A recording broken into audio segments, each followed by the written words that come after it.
नमस्कार, बहुत स्वागत आपका। मैं हूं सूर्या त्रिपाठी और आप देख रहे हैं भारत एक्सप्रेस। हमारी खास पेशकश में आपका स्वागत है धरती का राज। दरअसल धरती से मंगल तक अनूठे कारनामे कर चुकी भारतीय अंतरिक्ष एजेंसी यानी कि इसरो ने एक और नया इतिहास रच दिया है। इसरो के सैटेलाइट ले जाने वाले सबसे छोटे स्मॉल सैटेलाइट लॉन्च व्हीकल यानी कि SSLV रॉकेट अपनी तीसरी और ऐतिहासिक फाइनल उड़ान आंध्र प्रदेश के श्रीहरिकोटा स्थित Satish Dhawan space research centre में सफलतापूर्वक पूरी कर लिया है। SSLV के mission ISRO SSLV D3 EOS 08 अपने साथ 3 पेलोड्स वाली सैटेलाइट लेकर आया है, जो आकाश में रहकर धरती की निगरानी करेगा और आपदा के आने से पहले ही अलर्ट देगा। दरअसल इस मिशन की सफलता के साथ ही इसरो का 500 किलोग्राम तक का वजन सैटेलाइट लॉन्च करने वाले सबसे छोटे रॉकेट के डेवलपमेंट को पूरा कर इतिहास रच दिया है। और इसी पर पेश है हमारी खास पेशकश धरती का राज। अंतरिक्ष में बढ़ रही भारत की साख।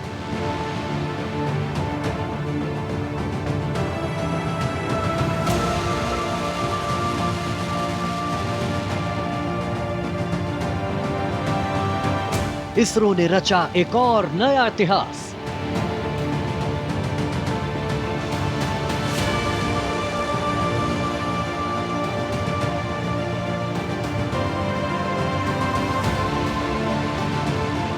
इसरो की नई उड़ान नापेगा आसमान।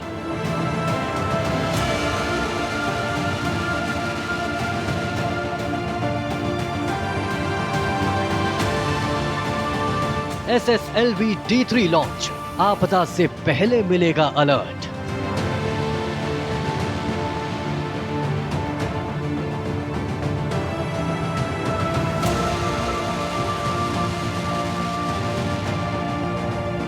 चांद सूरज के बाद अब धरती की निगरानी।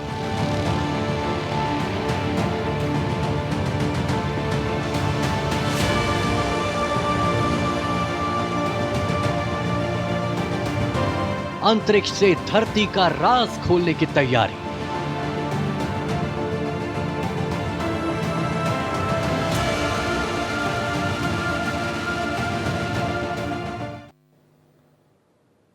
दरअसल भारतीय स्पेस रिसर्च ऑर्गेनाइजेशन यानी कि इसरो ने एक और इतिहास रचने वाला काम कर दिया है। SSLV D3 सैटेलाइट इसरो ने लॉन्च किया है, जिसकी देश भर नहीं बल्कि दुनिया भर में चर्चा हो रही है। पूरी दुनिया में माइलस्टोन इसे बताया जा रहा है और SSLV D3 की ये तीसरी सफल उड़ान है। इसको आपको ये भी बता दें कि SSLV D3 अपने साथ एक छोटे सैटेलाइट SR-0DEMOSAT पैसेंजर को लेकर आया है। ये दोनों उपग्रह धरती से 475 किलोमीटर की ऊंचाई में एक गोलाकार ऑर्बिटर में स्थापित होकर परिक्रमा कर जानकारियां जुटाकर इसरो को भेजेंगे।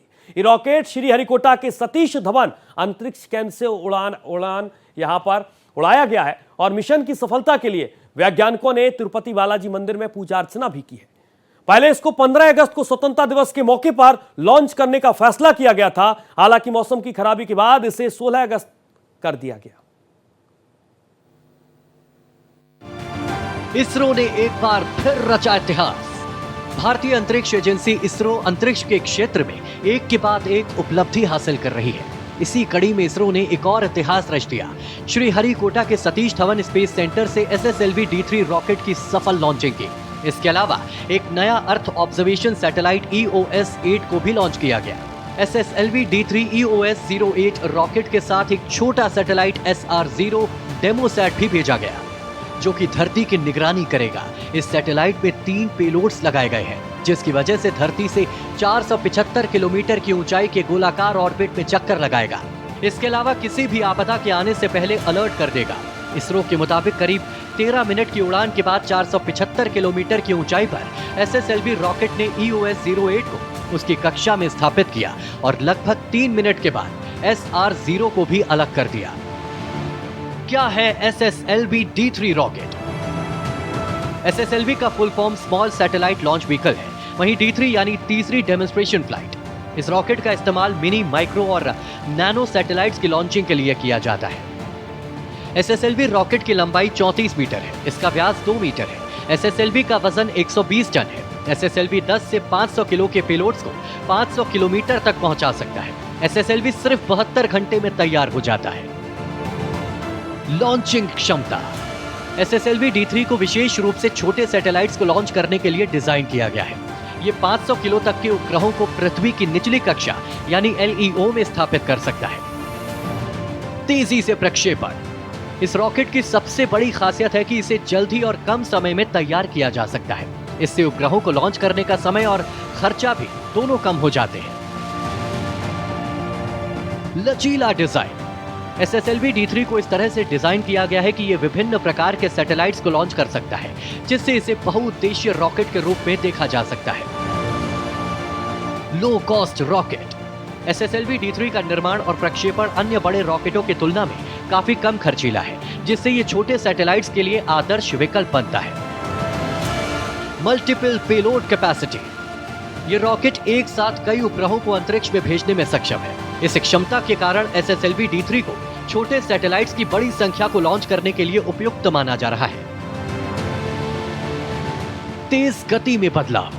SSLV D3 को विशेष रूप से तैयार किया गया है ताकि यह प्रक्षेपण के दौरान तीव्र गति में भी बदलाव कर सके, जिससे इसे सटीक रूप से लक्ष्य पर पहुंचने में मदद मिलती है। नई तकनीक का इस्तेमाल। इस रॉकेट में कई नई तकनीकों का इस्तेमाल किया गया है, जिसमें एडवांस नेविगेशन सिस्टम और स्वदेशी क्रायोजेनिक इंजन शामिल है, जो इसे अधिक प्रभावी बनाते हैं। इंडिजिनस तकनीक। SSLV D3 को पूरी तरह से भारत में विकसित किया गया है। इस रॉकेट का निर्माण और विकास स्वदेशी तकनीक पर आधारित है, जिससे भारत की आत्मनिर्भरता और भी बढ़ी है। कम लॉन्च समय। इस रॉकेट का प्रक्षेपण समय अन्य रॉकेटों की तुलना में कम है, जिससे इसे तेजी से लॉन्च किया जा सकता है। इसके अलावा ये तुरंत लॉन्च विंडो का फायदा भी उठा सकता है। राहत अभियानों में इस्तेमाल। SSLV D3 की क्षमता का उपयोग आपातकालीन स्थिति में राहत अभियानों के लिए भी किया जा सकता है, जिससे प्राकृतिक आपदाओं के दौरान त्वरित संचार सेवाएं बहाल की जा सकेंगी।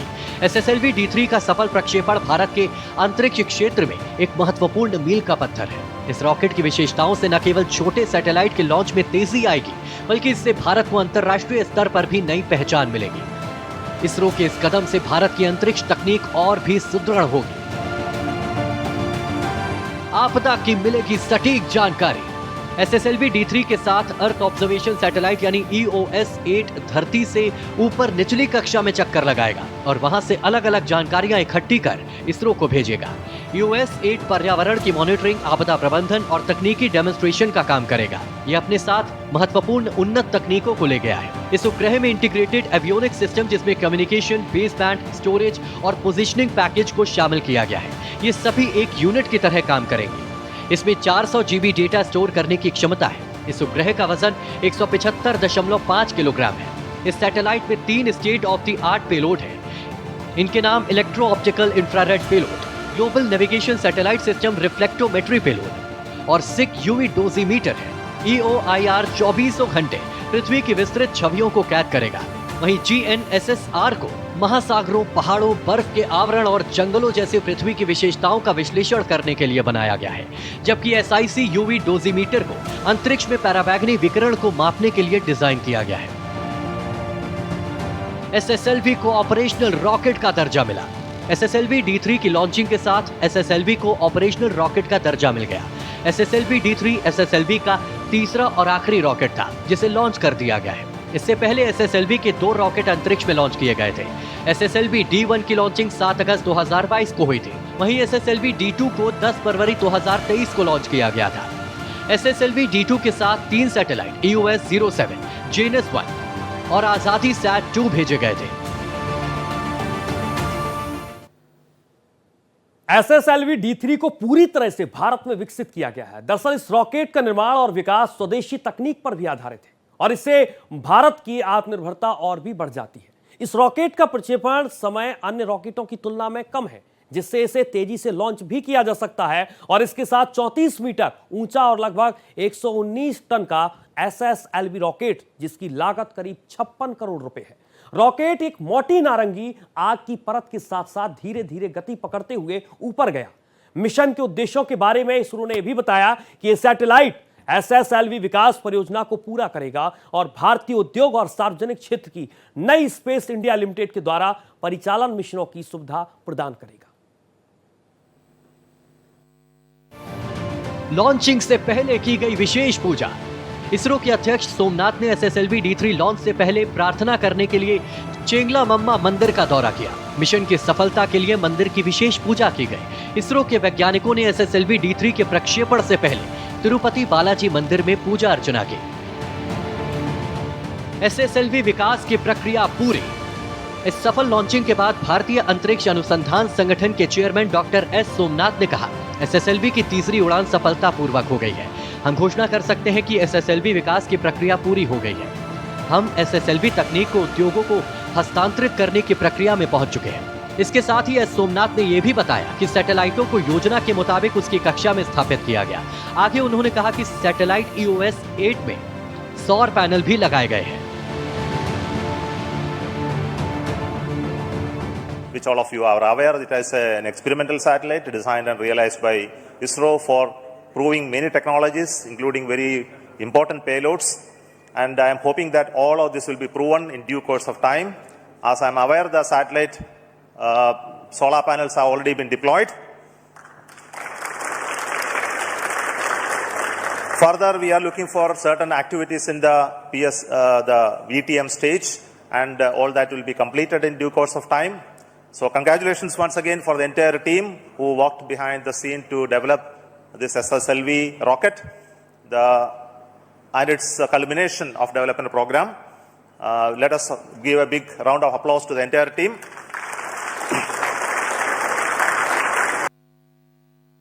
दरअसल इसरो ने अपने एसएसएलवी की तीसरी और फाइनल डेवलपमेंट उड़ान के लिए पहले 15 अगस्त का दिन तय किया था, लेकिन बाद में वेदर रिपोर्ट आई और कुछ अन्य टेक्निकल कारण जिसके चलते इसे बदल दिया गया था। नए समय में 16 अगस्त की सुबह 9:17 पर 1 घंटे की विंडो उड़ान के लिए तय की गई थी।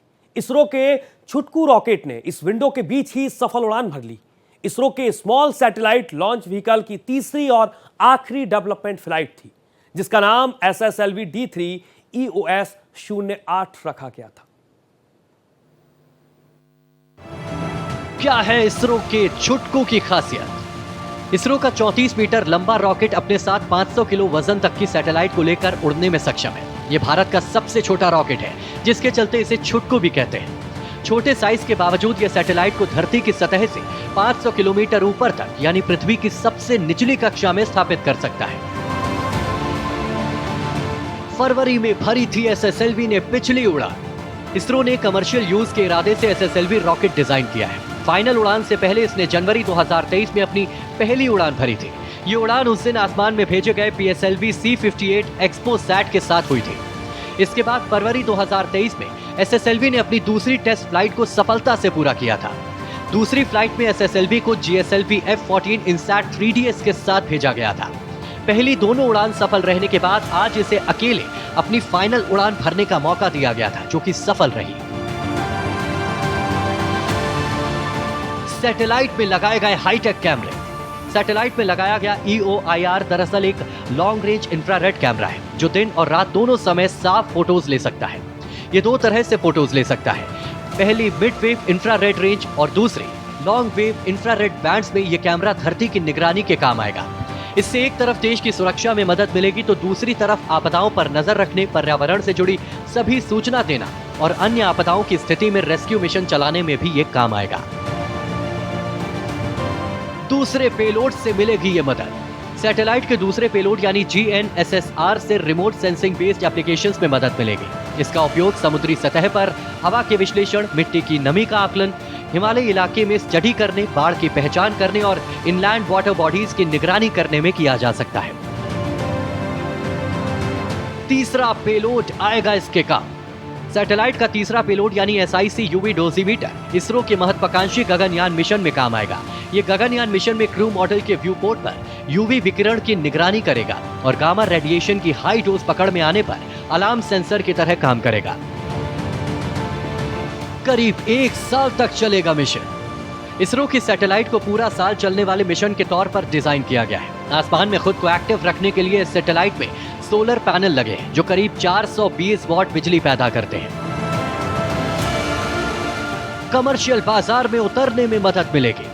इसरो के एसएसएलवी रॉकेट को सफलतापूर्वक तैयार करने से उनके कमर्शियल सैटेलाइट लॉन्च मार्केट में उतरने के प्लान को पूरा करने में मदद मिलेगी। दरअसल एसएसएलवी के साथ छोटे सैटेलाइट को लॉन्च करना लागत के हिसाब से बेहद सस्ता साबित होगा। इससे इसरो की commercial wing new India space limited दुनिया की तमाम कंपनियां और छोटे देशों को इस छुटकू के जरिए अपनी सैटेलाइट लॉन्च कराने को तैयार कर सकती है और ये इसरो के लिए बड़ा बाजार साबित होगा। तीसरी उड़ान का असली मकसद। इसरो के EOS 8 मिशन का असली मकसद एक माइक्रो सैटेलाइट डिजाइन करना था। साथ ही माइक्रो सैटेलाइट बस के साथ ही कंपैटिबल पेलोड उपकरण बनाना भी इसका मकसद था, ताकि भविष्य में ऑपरेशनल सैटेलाइट्स के लिए नई तकनीक इजाद हो। शहरी क्षेत्र आधारित space sector startup space rickshaw का SR-0 पहला सैटेलाइट है। कंपनी के CEO श्रीमती केसिन ने IANS को बताया, हम 6 और सैटेलाइट बनाएंगे। दरअसल सपनों को सच करने की यात्रा 62 साल पहले शुरू हुई थी और आपको यह भी बता दें कि यहां पर भारतीय अंतरिक्ष अनुसंधान संगठन यानी कि इसरो ने चंद्रमा, मंगल और सूर्य पर सफल अनुसंधान के साथ ही कई देशों के कुल 424 उपग्रह प्रक्षेपित कर महत्वपूर्ण उपलब्धि हासिल की है। भारत की अंतरिक्ष अर्थव्यवस्था वर्तमान में करीब $8 अरब की है। भारतीय अंतरिक्ष क्षेत्र की तेजी से बढ़ती स्वदेशी तकनीकी क्षमता और व्यावसायिक संभावनाओं के मुताबिक अंतरिक्ष अर्थव्यवस्था 2040 तक $100 अरब तक पहुंचने का अनुमान है और इस रिपोर्ट के जरिए आप समझिए। 62 साल पहले शुरू हुआ था सफर। आजादी के बाद देश में अंतरिक्ष अनुसंधान की शुरुआत हुई, लेकिन भारत की संस्थागत अंतरिक्ष यात्रा 1960 के दशक से आरंभ हुई। इसरो की स्थापना का श्रेय डॉक्टर विक्रम साराभाई को जाता है। साल 1962 में भारतीय राष्ट्रीय अंतरिक्ष अनुसंधान समिति का गठन किया गया, जो 1969 में भारतीय अंतरिक्ष अनुसंधान संगठन के रूप में पुनर्गठित हुआ। भारत ने 21 नवंबर 1963 को थुम्बा से अपने पहले साउंडिंग रॉकेट नाइक अपाचे को प्रक्षेपित किया। इस प्रक्षेपण के बाद से भारत का औपचारिक अंतरिक्ष कार्यक्रम शुरू हुआ।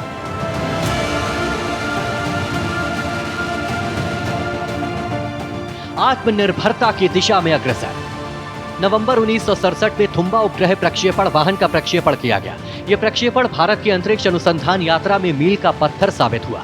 साल 1967 में अहमदाबाद में प्रयोगात्मक उपग्रह संचार पृथ्वी स्टेशन की स्थापना इसरो का पहला बड़ा कदम था। इसका उद्देश्य उपग्रह संचार तकनीकों में विशेषज्ञता प्राप्त करना और इस क्षेत्र में देश की क्षमताओं को बढ़ाना था।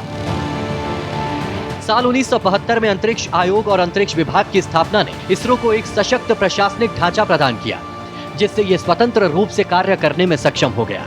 19 अप्रैल 1975 को भारत ने अपने पहले उपग्रह आर्यभट्ट को सोवियत संघ के सहयोग से प्रक्षेपित किया। इसने देश को अंतरिक्ष अनुसंधान में आत्मनिर्भरता की दिशा में अग्रसर किया। मेक इन इंडिया को बढ़ावा। इसके बाद 1975 से 1976 में सैटेलाइट इंस्ट्रक्शनल टेलीविजन एक्सपेरिमेंट के माध्यम से इसरो ने भारत के दूर दराज के गांवों में विकासात्मक कार्यक्रम प्रसारित किए। इसरो द्वारा भास्कर श्रृंखला के उपग्रहों को 1979 से 1981 के बीच प्रक्षेपित किया गया। ये उपग्रह रिमोट सेंसिंग के क्षेत्र में महत्वपूर्ण थे। इन उपग्रहों ने कृषि, वन, जल संसाधन और पर्यावरण की निगरानी से जुड़े महत्वपूर्ण डेटा प्रदान किए।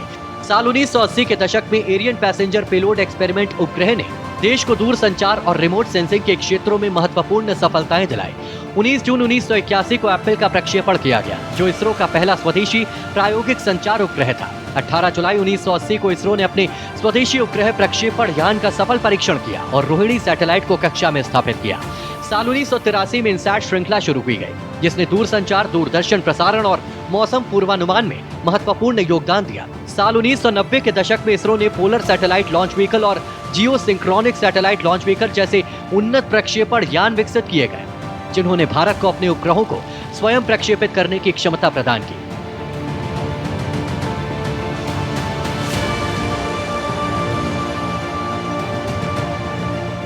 चंद्रमा के साउथ पोल पर यान उतारने वाला पहला देश। भारतीय अंतरिक्ष यात्री राकेश शर्मा 2 अप्रैल 1984 को सोवियत संघ के सोयूज T-11 अंतरिक्ष यान से अंतरिक्ष में गए थे। चंद्रयान 1 और 22 अक्टूबर 2008 को प्रक्षेपित किया गया। इस मिशन ने चंद्रमा पर पानी के अणुओं की खोज में महत्वपूर्ण भूमिका निभाई। चंद्रयान 2 को 22 जुलाई 2019 को प्रक्षेपित किया गया। हालांकि विक्रम लैंडर की सॉफ्ट लैंडिंग असफल रही, पर ऑर्बिटर ने डेटा उपलब्ध कराया। चंद्रयान 3 14 जुलाई 2023 को प्रक्षेपित किया गया और 23 अगस्त 2023 को इसने चंद्रमा के दक्षिणी ध्रुव पर सफलतापूर्वक लैंडिंग की, जिससे भारत चंद्रमा के दक्षिणी ध्रुव पर यान उतारने वाला पहला देश बना। 5 नवंबर 2013 को मंगलयान को प्रक्षेपित किया गया। 24 सितंबर 2014 को यह मिशन मंगल की कक्षा में सफलतापूर्वक प्रवेश कर गया, जिससे भारत अपने पहले ही प्रयास में मंगल तक पहुंचने वाला पहला एशियाई और दुनिया का चौथा देश बना। अंतरिक्ष की लंबी यात्रा तय की। भारत ने 2017 में उपग्रह प्रक्षेपण यानी GSLV Mk3 प्रक्षेपित किया, जो अपने साथ 3136 किलोग्राम का सैटेलाइट GSAT-19 साथ लेकर गया। 15 फरवरी 2017 को इसरो ने उपग्रह प्रक्षेपण यान PSLV के माध्यम से एक साथ 104 सैटेलाइट प्रक्षेपित कर विश्व रिकॉर्ड बनाया। 11 अप्रैल 2018 को प्रक्षेपित किया गया नाविक सैटेलाइट स्वदेशी तकनीक से निर्मित नेविगेशन सैटेलाइट है। इसके साथ ही भारत के पास अब अमेरिका के GPS सिस्टम की तरह अपना नेविगेशन सिस्टम है। 2 सितंबर 2023 को इसरो ने आदित्य L1 मिशन को सफलतापूर्वक प्रक्षेपित किया। भविष्य की कई योजनाओं पर फोकस। इसरो ने अंतरिक्ष की लंबी यात्रा तय की है। भविष्य के लिए भी इसके पास कई योजनाएं हैं। शुक्र के अध्ययन के लिए अंतरिक्ष यान शुक्रयान 1 दिसंबर 2024 के अंत तक प्रक्षेपित होने की संभावना है। इसरो मानव अंतरिक्ष मिशन गगनयान के माध्यम से मानव को 2024 में अंतरिक्ष में भेजने की तैयारी कर रहा है। भारत का अंतरिक्ष स्टेशन 2030 तक स्थापित होने की योजना है। इन उपलब्धियों ने भारत को अंतरिक्ष अन्वेषण यानी ब्रह्मांड की खोज में एक अग्रणी राष्ट्र के रूप में स्थापित किया है।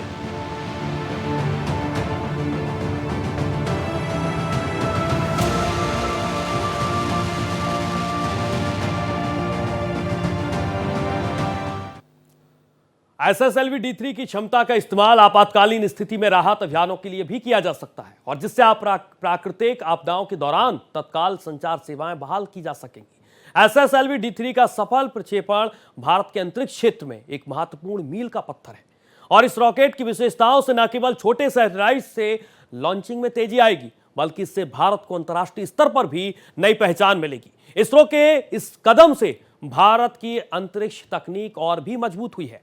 आज के लिए बस इतना ही, लेकिन देश और दुनिया की तमाम खबरों के लिए आप देखते रहिए भारत एक्सप्रेस।